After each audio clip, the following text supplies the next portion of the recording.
তরুণ প্রজন্মই গড়ে তুলবে ভবিষ্যতের স্মার্ট বাংলাদেশ বললেন প্রধানমন্ত্রী। সমালোচনায় ভীত না হয়ে আত্মবিশ্বাসে এগিয়ে যাওয়ার আহ্বান। সিলেট ও সুনামগঞ্জে বন্যা পরিস্থিতির উন্নতি, অবকাঠামোর ব্যাপক ক্ষতি, এখনও তলিয়ে বহু শিক্ষা প্রতিষ্ঠান। রংপুর বাস টার্মিনালে টিকিট উধাও, বাইরে 3 গুণ দামে কালোবাজারি।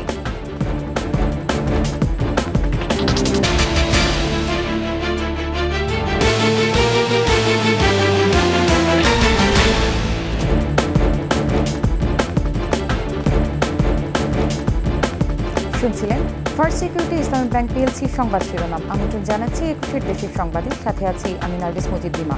দর্শক, 21 টেলিভিশনের সংবাদ একই সাথে সরাসরি দেখতে পাবেন আমাদের ফেসবুক পেজ www.facebook.com/2124 অনলাইনে।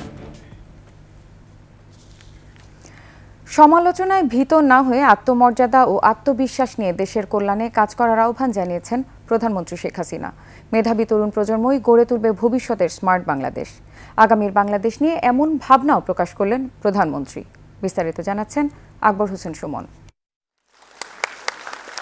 প্রধানমন্ত্রীর 10 বিশেষ উদ্যোগের একটি শিক্ষা সহায়তা প্রদান কর্মসূচি। প্রতি বছর যে কর্মসূচির আওতায় প্রায় 60 লাখ অসচ্ছল মেধাবী শিক্ষার্থীদের শিক্ষা জীবন নিশ্চিতে প্রদান করা হয় আর্থিক সহযোগিতা। ওসমানী স্মৃতি মিলনায়তনে এবছরের মাধ্যমিক থেকে স্নাতক সমমান পর্যায়ের শিক্ষার্থীদের মাঝে উপবৃত্তি ও টিউশন ফি বিতরণ কার্যক্রম উদ্বোধন করেন প্রধানমন্ত্রী শেখ হাসিনা। গণপ্রজাতন্ত্রী বাংলাদেশ সরকারের জ্ঞান নির্ভর মেধাবী জাতি গঠনে বঙ্গবন্ধু সৃজনশীল মেধা অন্বেষণ বাংলাদেশ সরকারের যুগান্তকারী পদক্ষেপ। এবছর 8 বিভাগ ও ঢাকা মহানগরী থেকে নির্বাচিত হয়েছে 15 জন করে মেধাবী শিক্ষার্থী। প্রধানমন্ত্রীর হাত থেকে পুরস্কার গ্রহণ করেন নির্বাচিত শিক্ষার্থীরা।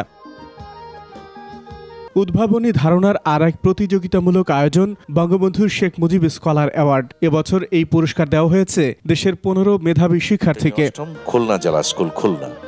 অনুভূতি ব্যক্ত করা দিনমজুর কন্যার কৃতজ্ঞতা প্রকাশে আবেগ আপ্লুত হন বঙ্গবন্ধু কন্যা। পরে বক্তব্যে তুলে ধরেন শিক্ষা ও শিক্ষিত জাতি গঠনে বঙ্গবন্ধুর অবদান। আগামী দিনের বাংলাদেশ, এই বাংলাদেশ এগিয়ে চলার বাংলাদেশ, বদলে যাওয়া বাংলাদেশ,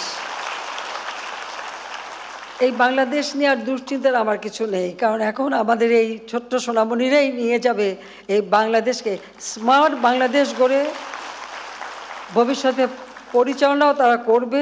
শিক্ষা সহায়তা তহবিল সমৃদ্ধ করতে বিত্তবানদের এগিয়ে আসার আহ্বান জানান প্রধানমন্ত্রী। কিছু লোকের তো বেশ টাকা পয়সা হয়ে গেছে, তাই বিত্তবানরা যদি এই ট্রাস্ট ফান্ডে অনুদান দেয়, অনেকে দিয়েছে এর মধ্যে, কিন্তু আরও যদি দেয় তাহলে আমি মনে করি যে আরও বেশি আমরা ব্যবহার করতে পারবো এই ফান্ডটা। আস্তে আস্তে এই ট্রাস্ট ফান্ডটাকে আরও বড় করে সমস্ত বৃত্তিগুলি আমরা ট্রাস্ট ফান্ডের মাধ্যমে যদি দিতে পারি, এটা একটা স্থায়ী বন্দোবস্ত হয়ে যাবে। সমালোচনায় ভীত না হয়ে 5 লোকের কথা প্রত্যাখ্যানের পরামর্শ দেন বঙ্গবন্ধু কন্যা। একটা পরিবর্তন আসলে অনেকে নানা ধরনের কথা বলে, আর তাছাড়া ডিজিটাল বাংলাদেশ, সোশ্যাল মিডিয়া, যার যা মনে আছে সব সমালোচনা করতে পারলে তো খুশি। আমরা আবার বাঙালি পরচর্চায় খুব পছন্দ করি। নিজের উপর বিশ্বাস থাকতে হবে, আর দেশের দায়িত্ব যখন নেবে, দেশের জন্য কোনটা ভালো সেটা নিজের চিন্তা থেকে আসতে হবে। আর কেউ একটু সমালোচনা করলেই অমনি সেটার জন্য ভীত হয়ে যেতে হবে, আমি এটা বিশ্বাস করি না। প্রধানমন্ত্রীর বিশ্বাস, মেধাবী তরুণ প্রজন্মই ভবিষ্যৎ বাংলাদেশ গড়ে তুলবে। আকবর হোসেন সুমন, 21 টেলিভিশন, ঢাকা। সিলেট ও সুনামগঞ্জ সহ দেশের বিভিন্ন জেলার বন্যা পরিস্থিতির আরও উন্নতি হয়েছে। তবে পানি কমতে শুরু করলেও মানুষের দুর্ভোগ বেড়েছে। পানি কমার সঙ্গে সঙ্গে বাসাবাড়ি ও রাস্তাঘাটের ক্ষতচিহ্ন ভেসে উঠছে। জমে থাকা নোংরা পানির দুর্গন্ধে অতিষ্ঠ জনজীবন। ক্ষতি হয়েছে মাঠের ফসল এবং মাছ চাষিদের। কুড়িগ্রাম ও গাইবান্ধায় পানি কমলেও শুরু হয়েছে নদী ভাঙন। প্রতিনিধিদের সহায়তায় আরও জানাচ্ছেন খুরশিদ আলম মুকুল। 3 দিন ধরে বৃষ্টি না হওয়ায় এবং পাহাড়ি ঢল থামায় সিলেটে বন্যা পরিস্থিতি উন্নতির দিকে। তবে পানি নিষ্কাশনের ব্যবস্থা না থাকায় ওসমানীনগর, বালাগঞ্জ, ফেঞ্চুগঞ্জ সহ 6টি উপজেলার পানি নামছে ধীর গতিতে। ফলে আশ্রয় কেন্দ্রে থাকা লোকজন বাড়ি ফিরতে পারছেন না। অতিরিক্ত পানি আছিল বাদে আশ্রয় টাইয়া মেম্বারে চেয়ারম্যান আমরা টাই দিছেন, খানি কুরাক দিছেন, আমরা তাকরা খাইলাম। বড় সব বেবা কাওয়ার মাঝে খুব বেশি। সিলেট নগর থেকে পানি নামার সঙ্গে সঙ্গে দুর্ভোগ বাড়ছে বন্যা দুর্গতদের। আমরা 5-6 দিন আশ্রয় কেন্দ্র আসলাম, আমরা খাইকে আইছি, এখন গরো টাকার মতন আমরা কিচ্ছু না, আমরা আবার আশ্রয় কেন্দ্র যাইতে হইবে। এদিকে জেলার 320টি শিক্ষা প্রতিষ্ঠান এখনো পানিতে তলিয়ে আছে।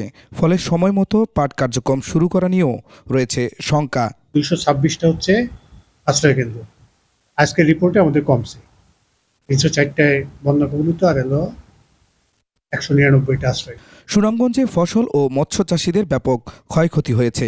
জেলা কৃষি সম্প্রসারণ অধিদপ্তরের তথ্যমতে 1727 হেক্টর আউশ ধানের ক্ষেত তলিয়ে গেছে। এই বন্যা হওয়ার কারণে এই ফিশারি থেকে প্রচুর পরিমাণ ক্ষতি হয়েছে এবং এই মাছগুলা বাড়িয়ে গিয়েছে। 7টা পুকুরে আপনার 45 লক্ষ টাকার মতো মাছ আছিল। ধান চাউল ভিজে গম ভিজে গেছে, আট মুরগি ভাসে গেছে।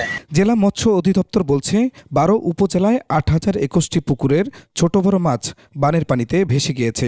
সরকারি সহায়তা পেলে আমরা এই সমস্ত ক্ষতিগ্রস্ত চাষিদেরকে কৃষি প্রণোদনার মাধ্যমে তাদেরকে সহায়তা করার চেষ্টা করব। পুকুরের পাড়টাকে একটু উঁচু করা আর তীরবর্তী পুকুরের চারিদিকে তীরবর্তী যায় যে শক্ত বা একটু ভালো মানের নেট দেওয়া, যাতে হলো অল্প পানিতে যাতে মাছ ভেসে না যায়। লালমনিরহাটও বন্যা পরিস্থিতির আরও উন্নতি হয়েছে। নদী তীরবর্তী নির্মাঞ্চলের বসতবাড়ি থেকে পানি নেমে গেছে।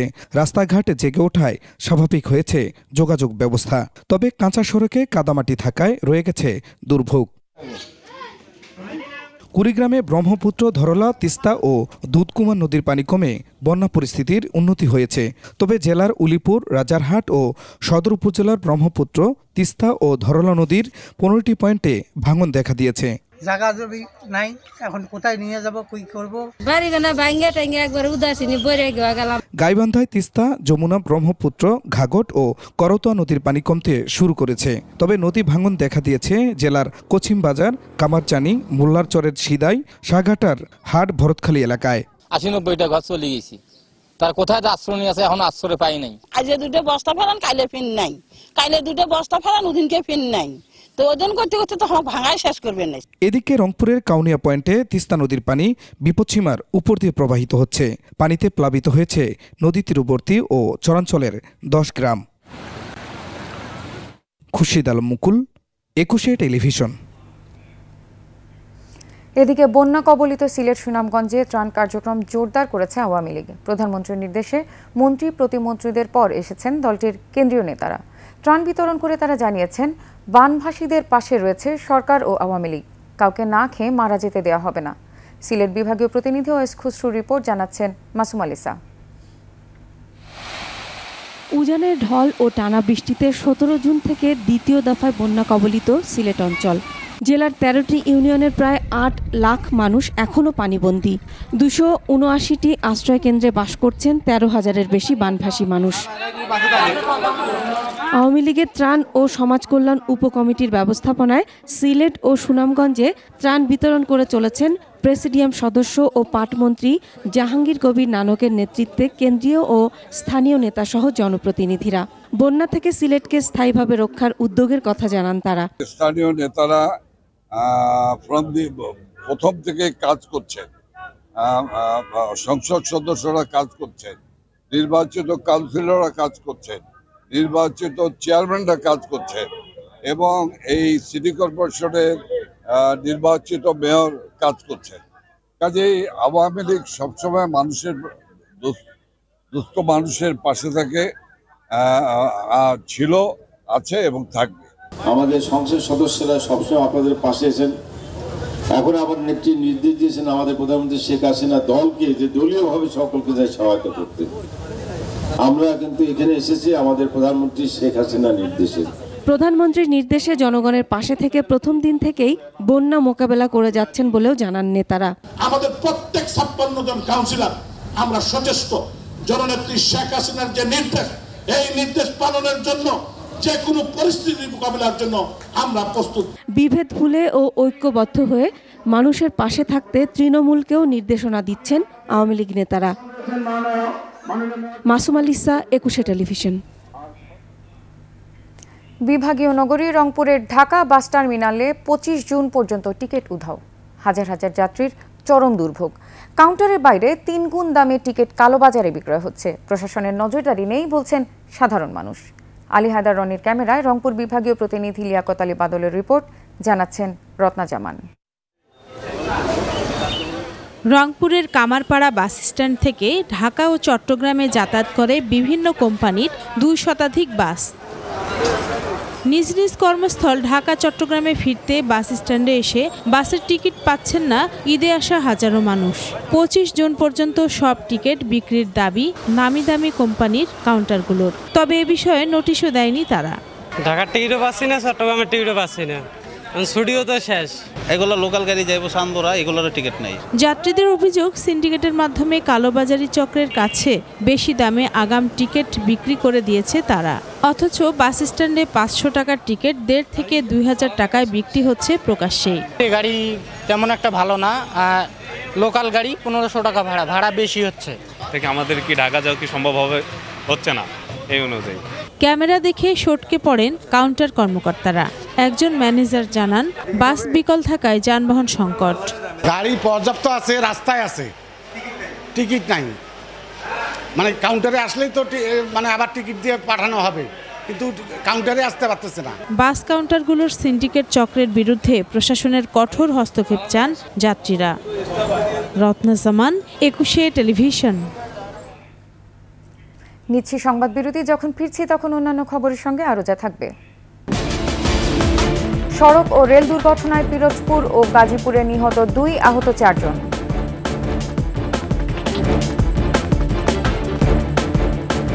আবারও আমন্ত্রণ 21 দেশের সংবাদে। মিনিকেট বলে দেশে কোনো ধান ও চাল নেই। কেউ চালের বস্তার গায়ে মিনিকেট নাম লিখলে তার বিরুদ্ধে আইনানুগ ব্যবস্থার হুঁশিয়ারি দিয়েছেন খাদ্যমন্ত্রী সাধন চন্দ্র মজুমদার। দুপুরে নওগাঁর নিয়ামতপুরে ক্ষুদ্র ও প্রান্তিক কৃষকদের মাঝে বিনামূল্যে সার ও বীজ বিতরণ করেন তিনি। প্রধান অতিথির বক্তব্যে খাদ্যমন্ত্রী জানান, নতুন আইনে কমপক্ষে 5 লাখ টাকা জরিমানা ও যাবজ্জীবন কারাদণ্ড হতে পারে। ধান উৎপাদনে বাংলাদেশের অবস্থান তৃতীয় উল্লেখ করে তিনি বলেন, দেশে খাদ্যের কোনো অভাব নেই, চাল আমদানির প্রয়োজন হয় না। আধুনিক প্রযুক্তির ব্যবহারে চাষাবাদ বাড়ানোরও তাগিদ দেন খাদ্যমন্ত্রী। মিনিকেট বলে কোনো ধান নাই, মিনিকেট বলে বাজারে কোনো চাউল নাই। আমরা সে বস্তার গায়ে পরিষ্কার জাতের নাম মিলালারা এখন লিখে দিচ্ছে 28, 29, কাটারি, সম্পা কাটারি ইত্যাদি। মিনিকেট বলে যে চাউলের বস্তা লিখবে তার বিরুদ্ধে নতুন আইনে কমের পক্ষে 5 লক্ষ টাকা জরিমানা আর যাবজ্জীবন কারাদণ্ড, এই ব্যবস্থা নতুন আইনে দেওয়া হয়েছে। পৃথক দুর্ঘটনায় পিরোজপুরের ভান্ডারিয়া, গাজীপুরের কালিয়াকৈর ও বোট বাজারে 4 জনের মৃত্যু হয়েছে। আহত 4 জন হাসপাতালে চিকিৎসাধীন। পিরোজপুরের ভান্ডারিয়া মঠবাড়িয়া সড়কের দক্ষিণ ইকরি গ্রামের পিকআপের ধাক্কায় 2 জন নিহত এবং 4 জন আহত হন। নিহতরা হলেন দক্ষিণ ইকরি গ্রামের মোহাম্মদ হোসেনের অন্তঃসত্ত্বা স্ত্রী ঝুমাইয়া আক্তার ও তার ননদের মেয়ে হাওয়া আক্তার। সকালে 6:30টার দিকে নিহত শিশু হাওয়া আক্তারের মা মায়া বেগমকে বিদায় দিতে স্বজনেরা সড়কের পাশে গাছের উপর বসে বাসের অপেক্ষা করছিলেন। মঠবাড়িয়া থেকে আসা পিকআপ ভ্যানটি নিয়ন্ত্রণ হারিয়ে চাপা দিলে ঘটনাস্থলেই 2 জন নিহত হয়। গুরুতর আহত 4 জনকে বরিশাল শেরেবাংলা মেডিকেল কলেজ হাসপাতালে পাঠানো হয়েছে। পুলিশ ও পিকআপ ভ্যান জব্দ ও এর চালককে আটক করেছে। এদিকে গাজীপুরের কালিয়াকৈরে ট্রেনে কাটা পড়ে 1 নারী ও বোটবাজারের প্রাইভেট কারের চাপায় 1 জন নিহত হয়েছেন। ঈদের পরে সরবরাহ বাড়ায় দিনাজপুরের হিলিতে আদার দাম কমেছে কেজিতে 100 টাকা। 2 দিন আগে প্রতি কেজি আদা 280 থেকে 360 টাকা বিক্রি হলেও এখন কমে দাঁড়িয়েছে 260 টাকায়। বিক্রেতারা বলছেন, দেশি আদার সরবরাহ না থাকায় আমদানি করা ভারতীয় আদা দিয়েই চাহিদা মেটানো হচ্ছে। ঈদুল আজহার সময় 8 দিন সব স্থলবন্দর বন্ধ থাকায় আদা আমদানিও বন্ধ ছিল। এতে সরবরাহ কমে যাওয়ায় দামও বেড়ে যায়। ছুটি শেষে 22 জুন থেকে হিলি সহ বিভিন্ন স্থলবন্দর দিয়ে আদা আমদানি শুরু হওয়ায় দামও কমে আসছে।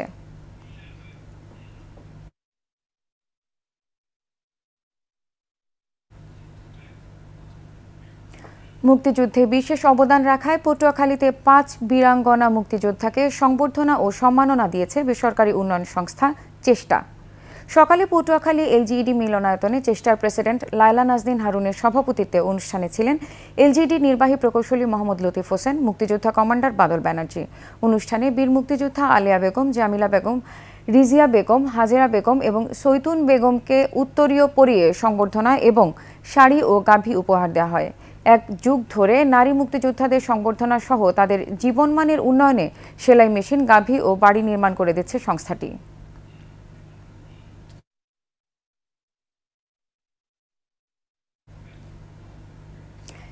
বিচার প্রার্থী এবং অভিযুক্ত সবারই ন্যায় বিচার পাবার অধিকার রয়েছে বলে মন্তব্য করেছেন প্রধান বিচারপতি ওবায়দুল হাসান। দুপুরে সিরাজগঞ্জ জেলা জজ আদালতে বিচার প্রার্থী, অভিযুক্ত এবং সাক্ষীদের জন্য আধুনিক সুবিধা সম্বলিত বিশ্রামাগার ন্যায়কুঞ্জ উদ্বোধন করেন তিনি। প্রধান বিচারপতি বলেন, দ্রুত বিচার প্রাপ্তির প্রধান অন্তরায় মামলা জট কমানো সহ সব পক্ষের আইনি সহযোগিতা নিশ্চিতে কাজ করছে বিচার বিভাগ। আদালতে আসা সবার দুর্ভোগ লাঘবে সব জজশিপে দ্রুত ন্যায়কুঞ্জ নির্মাণের ঘোষণা দেন তিনি। বিচার প্রার্থী মানুষ যারা আদালতে আসেন তারা ন্যায়ের বাধ্য হয়ে এখানে আসেন। যারা বিচার প্রার্থনা করেন, বিচার দায়ের করেন কোর্টে, তারা যেমন বিচার চান, যাদের বিরুদ্ধে বিচার দেওয়া হয় তিনিও কিন্তু সুবিচার পাওয়ার অধিকার, অর্থাৎ আইনের আশ্রয় লাভের অধিকার প্রত্যেকটি নাগরিকেরই আছে। এবার চট্টগ্রাম সংবাদ।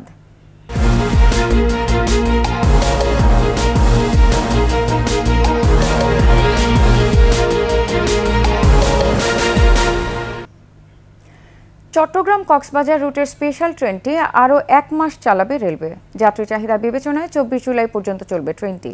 ঈদুল আজহায় চালু থাকা ট্রেনটি নির্ধারিত সময় অনুসারে আজ থেকে বন্ধ হয়ে যাওয়ার কথা ছিল। রেলওয়ে কর্তৃপক্ষ জানিয়েছে, ট্রেনে কোচ থাকবে 16টি, আসন সংখ্যা 143টি। বিশেষ এই ট্রেনটি প্রতিদিন সকাল 7টায় চট্টগ্রাম রেল স্টেশন ছেড়ে সকাল 10:20 কক্সবাজারে পৌঁছায়। আবার কক্সবাজার থেকে চট্টগ্রামের উদ্দেশ্যে ছাড়ে সন্ধ্যা 7টায়, পৌঁছায় রাত 10টায়।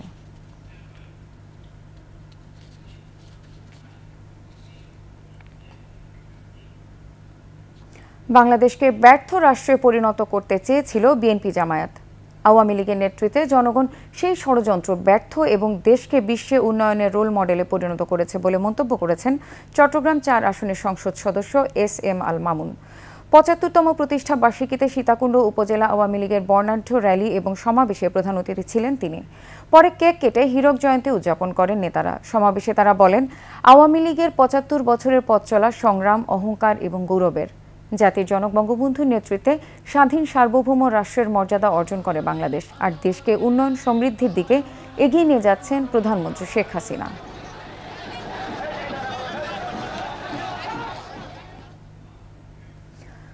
বন্দরনগরী চট্টগ্রামের সামগ্রিক উন্নয়ন এবং জনদুর্ভোগ লাঘবে কালুরঘাট সেতু নির্মাণের দাবি জানিয়েছে চট্টগ্রাম নাগরিক ফোরাম। দুপুরে কর্ণফুলী নদীর কালুরঘাটে সেতু নির্মাণের দাবিতে জেলা প্রশাসন কার্যালয়ের সামনে মানববন্ধন করে ফোরাম। বক্তারা বলেন, সেতুটি নির্মিত হলে মহানগরীতে যানজট কমার পাশাপাশি অর্থনৈতিক উন্নয়নেও ভূমিকা রাখবে। শেষ করছি 21 দেশের সংবাদ। যাবার আগে ফার্স্ট সিকিউরিটি ইসলামিক ব্যাংক পিএলসির সংবাদ শিরোনামগুলো জানিয়ে দেব আরও একবার। মেধাবী তরুণ প্রজন্মই গড়ে তুলবে ভবিষ্যতের স্মার্ট বাংলাদেশ বললেন প্রধানমন্ত্রী। সমালোচনায় ভীত না হয়ে আত্মবিশ্বাসে এগিয়ে যাবার আহ্বান। সিলেট ও সুনামগঞ্জে বন্যা পরিস্থিতিতে উন্নতি, অবকাঠামোর ব্যাপক ক্ষতি এখনো তলিয়ে বহু শিক্ষা প্রতিষ্ঠান। রংপুর বাস টার্মিনালে টিকিট উধাও, বাইরে 3 গুণ দামে কালোবাজারি।